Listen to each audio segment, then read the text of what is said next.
You are looking at Julian's pronunciation guide, where we look at how to pronounce better some of the most mispronounced words in the world, like this other curious word. But how do you say what you're looking for today?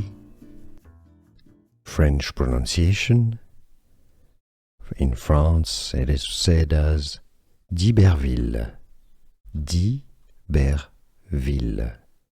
In English, you can say it as d'Iberville. D'Iberville.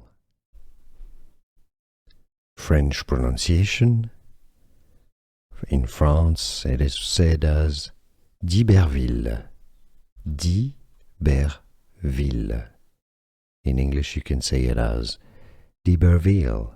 D'Iberville. Here are more videos on how to pronounce more confusing words and names too many mispronounced. Like this video if you found it useful. I appreciate your support. I'll see you soon and thanks for watching.